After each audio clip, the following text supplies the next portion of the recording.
Hello, welcome, Marlene here.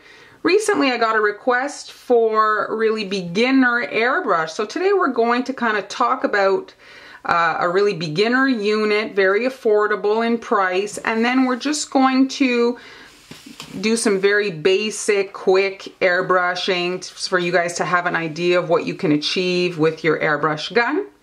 So now on to the demo. Have you ever checked out airbrushes on the internet and spotted those really cheap ones and wonder if they actually work? Well, me too, I wonder that. And so I ordered one, and here it is. Well, let's look at this. It's cute. It had 3 colors. I picked pink, obviously. Pink is my favorite color. And yeah, so here's where the air hose would go. I'm guessing that's the electricity. And has a nice little support here to put the airbrush gun. And here's the gun. It's gravity fed, and I guess it goes like so, which is awesome. I like that little feature. Here's the hose. This pushes the air into the airbrush gun. Let's set this sucker up here. So this is like a plasticky rubber type thing. Push that in. There we go. And then into the gun right here. There's a manual, but I'm not really good at instructions. Here is the electricity here. I like the little carrying box, that's pretty good. All right, the electricity goes here. And I'm going to plug this sucker in. All right, so it's plugged in. We've got everything connected. Let's press this button. It's working. I hear air, so the air is being pushed out. It's coming out right now. I don't have any color in it, so I don't know. We'll try it now with some color. I think it might be useful for you to actually know how the gun works. So gravity fed, what does that mean? Means that when you put the paint or the airbrush color in that little cup, it is fed down to the hole where the paint comes out by gravity. Now when it's pulled down to the bottom of the gun here, the paint sits there until you pull back on the trigger, releasing the air, which then pushes the paint out of the airbrush gun. The airbrush trigger is not just on and off. You can pull it gradually, and this will impact how much paint flows out of the airbrush gun. If you pull it to half, well, then you're not going to have a full stream. If you pull it just a little bit, you'll have a very fine mist. So you control that, and that's with practice that you get the right flow that you want. Here is a cross section of the inside. Now you can see the trigger that is attached to the needle. The needle is what actually plugs up the hole so the paint can't come out. So when you pull it back, the needle is pulled back from the hole and the paint is released. When you release the trigger, the hole is sealed and the flow stops. The hole where the color actually comes out is very small, and it can cause some issues depending on the products you use. For example, anything with sheen, some of the whites have particles in them, and it can clog up the tip of your airbrush gun, and you'll need to rinse out the gun or actually pull back the needle to make the opening even bigger. Here's that airbrush on the eBay site from where I got it. $37 US with free shipping. That includes the gun and the compressor, the hose, and the plug. So that's a pretty good deal. If you're just a hobby baker and only occasionally airbrush, this is probably the airbrush unit for you.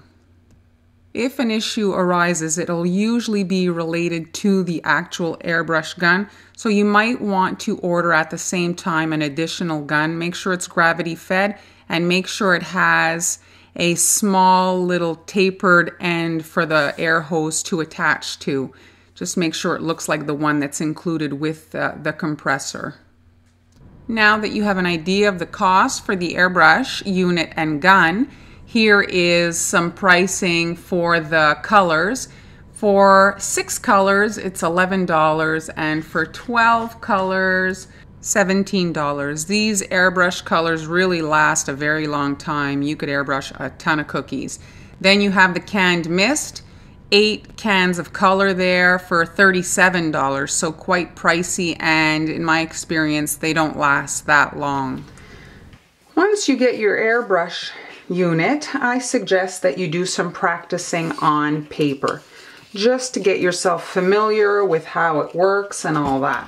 I'm just going to be adding some blue to the airbrush gun. Now, the airbrush unit does bounce around. There's a vibration that happens, and so the unit does bounce around. So if you can kind of have it pinned somewhere so that it doesn't go everywhere. All right, let's start with the basics here. When I press down on the trigger, down, air starts coming out, but no color. When I press down and back, color starts coming out. The closer I am to the paper, the smaller the line. If I pull back, you see I get a fatter line.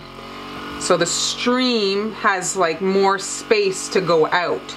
Now if you want to write, you should be quite close and you can get a small line. Not all guns are created equal. Some actually will give you a really precise fine line.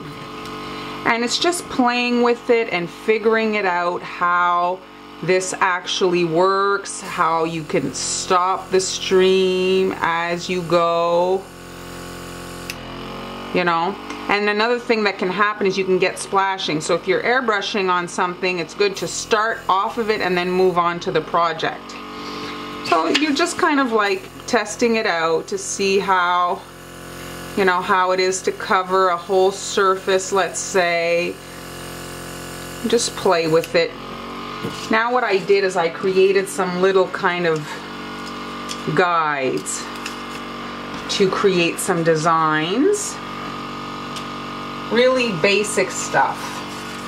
Here's another clean piece of paper, and now here I have, let's move here so you can see it's kind of like bubbles, and I just lay it like that, and then we shoot just like that, and then when I move it, you see I get the look of clouds. There's your clouds. You can kind of readjust, reposition, get your design just like that. Here if I use this just like a wave, you see I get like a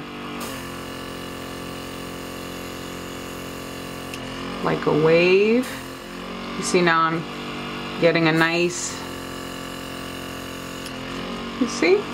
And you can kind of alternate or whatever you want to do. Just play with it. Here, this one I just cut some notches out, and here we can create some grass, you see? If I turn it this way, we have some nice grass. This could look like mountains. There's really so many things you can do. You could do a lighter green in the back and then a darker green, or vice versa. Create a nice little scene. They sell so many different stencils that you can use. And here is a wood grain one just to show you guys. And you just try to hit inside, obviously, your stencil. And the closer it is to the surface, less underspray you'll get. So that's when the color actually goes underneath the stencil, and it impacts how sharp the design looks. You'll get kind of a more soft edge, and it'll look a little bit blurry, as opposed to if it's very sharp. Like the tighter the stencil is to the surface, you're going to get a much sharper design. Let's see this. Some wood, blue wood. You see here it's kind of a little bit faded, and here it's more sharp. And then if you wanted, you could just come in on top and airbrush the whole thing, kind of giving it some color. Really, so many design options. You can use all kinds of things to airbrush. This is like a bag that was for citrus, like a plastic, and you can just lay that on your cookie, and look, you get like a reptile skin. So now let's actually decorate some cookies. When I'm working, I like to use a paper towel on the back just to avoid any overspray on my surface. Now here, my ribbon, I want to create a shadow, so I've just got a straight line here to create the shadow from the fold of the ribbon being folded in the back there, just like so. And now I'm going to write my son's name on this cookie. So I'm just shielding the letters next to it to avoid the overspray.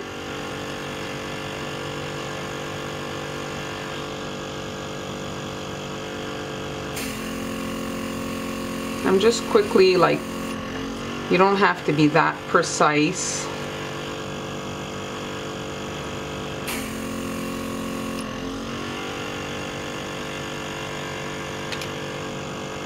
And you can work fairly quickly.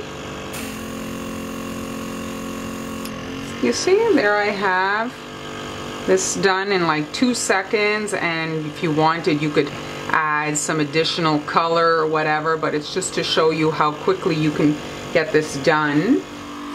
When you're airbrushing, it's kind of important that your surface is dry, because when you lay your stencil down, you'll damage the icing. Here, let's just see to get some fish scales quickly. You see, and then you can come in and kind of dust the whole thing. Let's see how that's going to look if we paint the whole surface. The thing about airbrush, it's not shiny. When you put it on, it actually gives you a pretty matte finish. So if you like shiny cookies, this might not be the technique for you, but you see, you get a nice color on the surface of your cookie. Let's do the scene with the papers that I cut earlier. So where is my cloud paper? Just to show you quickly. Here, I'm just going to hit on the paper. Oh, there, now it's blue. And I'm just going to, like that.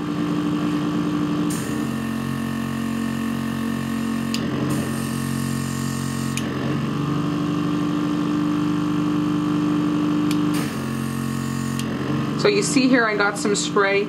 That's when the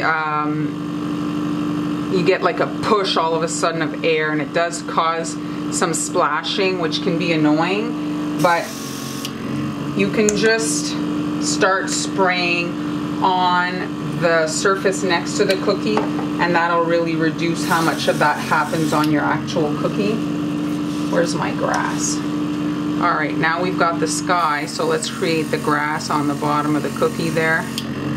And there we have our little scene in 2 seconds, and you could add a little character or whatever to the surface of. And now really it's all about playing with the unit to figure things out for yourself. I hope you found today's video useful. Thanks so much for watching. Be sure to subscribe so you don't miss any future uploads, and I'll see you next time.